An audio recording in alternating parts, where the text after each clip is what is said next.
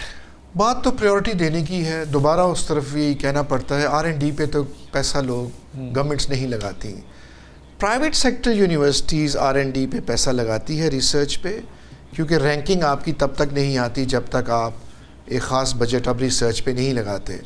یہ ہر یونیورسٹی کی رینکنگ ہوتی ہے, QS رینکنگ ہے, ٹائم ہائرز ایجوکیشن کی رینکنگ ہے.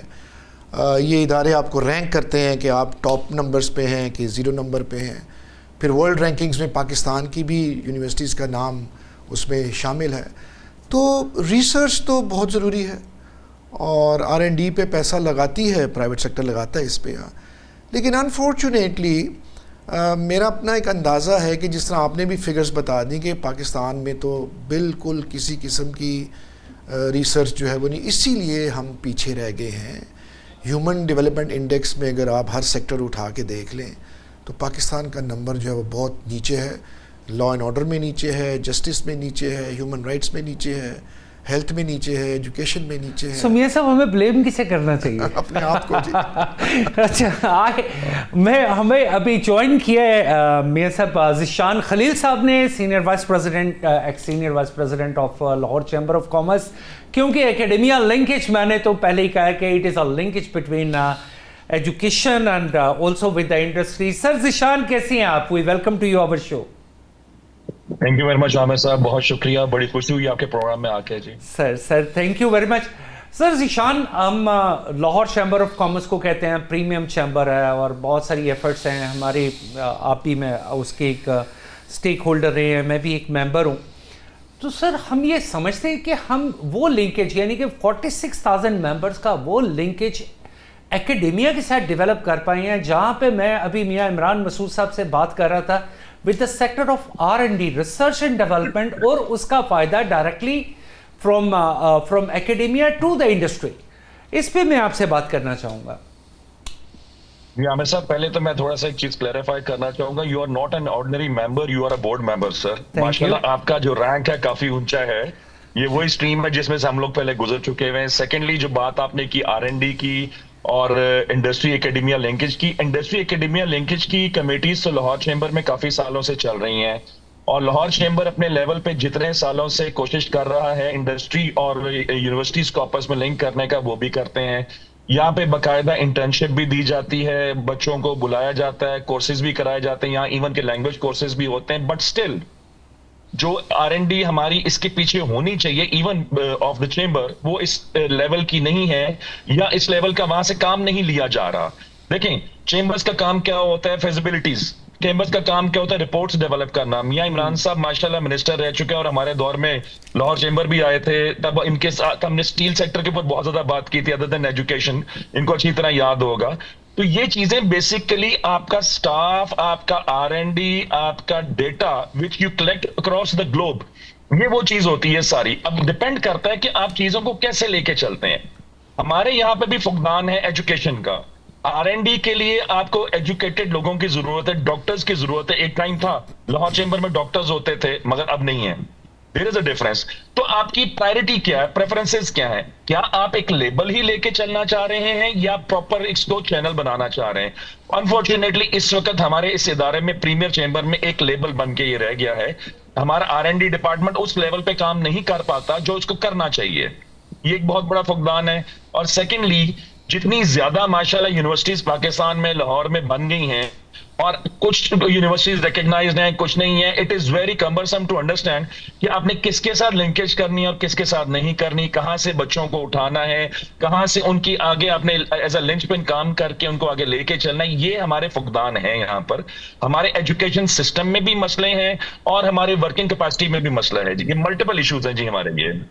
سر ذیشان, آپ نے بڑا ایک کی پوائنٹ جو ہے وہ ہائی لائٹ کیا, اور اسی کی پوائنٹ کو لے کے میں میاں عمران صاحب سے یہ کویسچن کرنا چاہوں گا. سر ذکر کیا گیا ٹیکنیکل ایجوکیشن کا, اور ٹیکنیکل ایجوکیشن میرا خیال ہے کہ یہ ایک ایسا سبجیکٹ ہے کہ جس میں پاکستان شاید وہی آخری نمبروں میں جیسے آپ نے ذکر کیا. تو سر ایسا نہیں ہے کہ ہم اپنی تھوڑا سا ماڈیفائی کریں اپنے سسٹم کو کہ ہمارے جتنے بچے نکلتے ہیں ان کی education being an economist is also an technical education. میں کہتا ہوں as a driver a nurse a male nurse it is also related to technical education. آپ کوئی بھی چیز اس سے یعنی ایک بچہ سمپل ایک جو ہے وہ ڈگری لے کے باہر نہ نکلے بلکہ اس کے پاس کوئی ایکسٹرا اسکل ہونی چاہیے and that should be on technical base تاکہ ہماری انڈسٹری بھی بوم کر سکے. تو وٹ ڈو یو فیل کہ کہاں پہ ہم تھوڑا سا لیپس کر رہے ہیں؟ دیکھیں ویری کوئکلی ہمارے ہاں جو ڈگریز ہم پڑھاتے ہیں اس کی ریلیونس مارکیٹ میں نہیں ہوتی ہے اور ہم یہ چاہتے ہیں if I am running a university of south Asia تو میں تو بچوں کو اسکلڈ ایجوکیشن دینا چاہتا ہوں. I want to give them degrees تاکہ وہ ان کو ایسی اسکل میں سکھاؤں کہ جب وہ مارکیٹ میں جائیں انٹرپرنورشپ کی اسکل سکھا دوں, ان کو میں اے آئی سمجھا دوں, پڑھا دوں, آئی ٹی پڑھا دوں, ان کو ڈیجیٹل مارکیٹنگ کا بتا دوں, انٹرنیشنل ٹریڈ کا بتا دوں. تو ایک تو یہ ایریا ہے, اس پہ کام ہو رہا ہے. Government is also working on these lines and as well as the universities are also helping the government to make a curricula. So do you think TAFTA, NACTA اس میں میں اس طرف آ رہا ہوں. اب آگے ووکیشنل اینڈ ٹیکنیکل ایجوکیشن جو آپ کا سوال تھا, اس کا ایک خاص ڈپارٹمنٹ ہے ٹیفٹا جو کہ حکومت پنجاب نے بنایا. نیفٹیک ہے جو وفاق میں بنا ہوا ہے. یہ ٹیفٹا جو ہے یہ 1997 میں ماڈل بنا تھا. اس زمانے میں بھی ممبر تھا صوبائی اسمبلی کا اور میں نے بھی ووٹ کیا تھا اس ادارے کے لیے. یہ فلپینس کا ماڈل تھا, ڈیزڈا سے ہم نے یہ بنایا. اس کو فوکس دینے کے لیے محکمہ تعلیم سے نکال دیا گیا تھا ٹیکنیکل ووکیشنل ایجوکیشن کو اور ٹیفٹا ایک ادارہ بنا دیا گیا تھا. لیکن ٹیفٹا ایک بڑا زبردست ڈپارٹمنٹ ہے, ایک انسٹیٹیوشن ہے جہاں پر ہم بچوں کو ووکیشنل اور ٹیکنیکل ایجوکیشن دے رہے ہیں, مزید بھی دے سکتے ہیں, اس کو ہم انہانس بھی کر سکتے ہیں.